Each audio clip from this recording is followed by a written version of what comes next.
Supreme court में additional registrar तौहीन अदालत show cause notice case की समाअत वक्फे के बाद दोबारा जारी है। जस्टिस मंसूर अली शाह ने रिमार्क्स दिए कि बादियो नजर में 2 रुकनी जजेस कमेटी ने जुडिशियल ऑर्डर को नजरअंदाज किया। मामला फुल कोर्ट में जा सकता है। आइन कहता है जुडिशियल ऑर्डर को जुडिशियल ऑर्डर ही खत्म कर सकता है। मजीद जानते हैं डॉन न्यूज के नुमाइंदे उमर मेहताब बर्नी से। उमर, बताइएगा समाअत के दौरान मजीद क्या कार्रवाई हुई है? सुप्रीम कोर्ट के जस्टिस मंसूर अली उमर बर्नी से राब्ता बहाल करने की कोशिश करेंगे। अपने नाजरीन को बताएं कि सुप्रीम कोर्ट में एडिशनल रजिस्ट्रार तौहीन अदालत शो कॉज नोटिस केस की समाअत वक्फे के बाद दोबारा जारी है। जस्टिस मंसूर अली शाह ने रिमार्क्स दिए हैं कि बादियुल नजर में 2 रुकनी जजेस कमेटी ने जुडिशियल ऑर्डर को नजरअंदाज किया।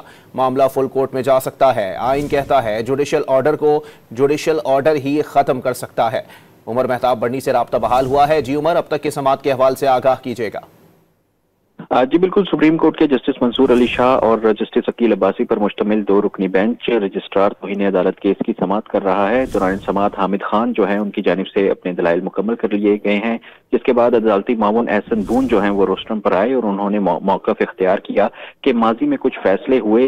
जस्टिस मंसूर अली शाह ने रिमार्क्स दिए कि माजी क्या हालिया मखसूस नशिस्तों का फैसला अभी पड़ा है, माजी में इतना ना जाए, आप हमारे यूनिवर्सिटी के दोस्त भी हैं। एहसन बून ने कहा कि माजी में तशरीह के नाम पर आईनी आर्टिकल्स को गैर मौसर किया गया। जस्टिस मंसूर अली शाह ने रिमार्क्स दिए कि आज ऐसा कुछ नहीं हुआ, हाल में तो सब ठीक है। एहसन बून ने मौक़िफ़ अपनाया कि हाल तो माई लॉर्ड अब लिखेंगे, माजी के तल्ख तजर्बात की रोशनी में कोई फैसला ना किया जाए। जिस पर जस्टिस मंसूर अली शाह ने रिमार्क्स दिए कि हम तो आईनी बेंच नहीं हैं, हमने क्या करना है, हम तो वैसे ही गपशप कर रहे हैं। एहसन बून ने मौक़िफ़ अपनाया कि इसलिए हम चाहते थे कि आईनी अदालत बने।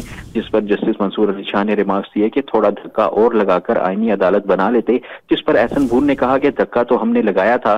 जस्टिस मंसूर अली शाह ने रिमार्क्स दिए कि हमने आर्टिकल 191 का जायजा लेना था, जायजे के दौरान केस बेंच से वापस ले लिया गया।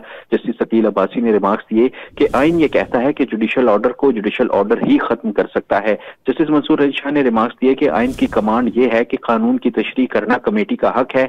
आप ये कह रहे हैं कि अगर बेंच केस सुन रहा है तो कमेटी को ख्याल आए कि ये बेंच क्या कर रहा है और केस वापस। एहसन बून ने मौक़िफ़ इख्तियार किया कि अगर कमेटी इस पर एतराज करती है तो अदालत मामला रेफर कर सकती है। जस्टिस मंसूर अली शाह ने रिमार्क्स दिए कि इंतजामी कमेटी केस सुनते हुए उसे वापस ले सकती है या नहीं। दौरान समाअत जस्टिस मंसूर अली शाह और एहसन बून के दरमियान दिलचस्प मुकालमा हुआ। एहसन बून ने कहा कि इस केस में जितने अदालती फैसलों के हवाले दिए जा रहे हैं 26वीं आईनी तरमीम के बाद वो गैर मौसर हो चुके हैं।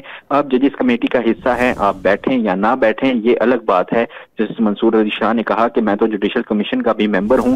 एहसन बून ने मौक़िफ़ अपनाया कि जुडिशियल कमीशन इजलास में जजेस भी हैं। जिस पर जस्टिस मंसूर अली शाह ने रिमार्क्स दिए कि हम जो जजेस नामजद करते हैं उन्हें तो एक ही वोट मिलता है, वो भी हमारा ही होता है, बाकियों को 11-11 वोट पड़ जाते हैं। ये तो गपशप लगती रहती है। इस वक्त भी सुप्रीम कोर्ट में समाअत जो है वो जारी है। जी बहुत शुक्रिया उमर।